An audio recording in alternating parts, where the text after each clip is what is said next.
Flake here with your news briefing. The South Australian Premier has some good news. The borders are going up next week. There will be no requirement for quarantine for fully vaccinated people coming in from Sydney and Melbourne. Stephen Marshall there, and those border changes come into effect for those in New South Wales and Victoria from Tuesday, to be exact. There are a few stipulations. Travellers will need to be fully vaccinated, will need to undergo testing, and have to come from an LGA where there's an 80% vax rate, while Byron Bay's omitted from the travel list as it's yet to reach that 80% milestone.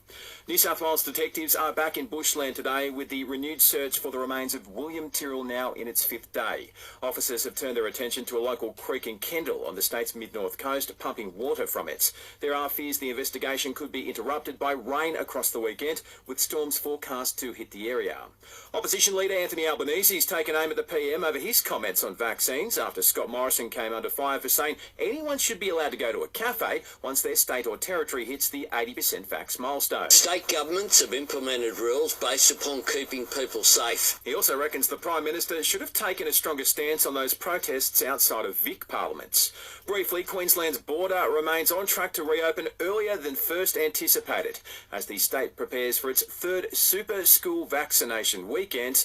And restrictions on dancing and drinking at pubs and clubs will ease for the fully vaccinated in Tasmania. Those changes to come into effect December 6. Get personalised hair loss treatment in 5 minutes delivered to your door. Clinically proven treatment for men and women. One pill taken daily. thehairypill.com.au. Danny Laidley's returned to Arden Street to help North Melbourne celebrate its debt-free status for the first time since the late 80s. The former Roos coach says the financial pressures were so bad at one stage they were forced to run $1 million a year under the salary cap. And we had to trade some players, but there was also a senior player who dropped about $300,000 back in those times and paid for the basic, the minimum wage at that period of time, and that was what the footy club did. And Adelaide star Taylor Walker's tipped to join his younger teammates at pre-season training on Wednesday.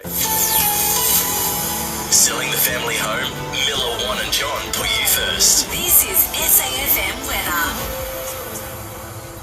Partly cloudy, top of 18 on the Limestone coast today, and tomorrow cloudy once again, slight chance of showers, top of 18 and a low of 6. That rain's likely to hit in the late morning. For radio, podcasts, music and news, download the free Listener app.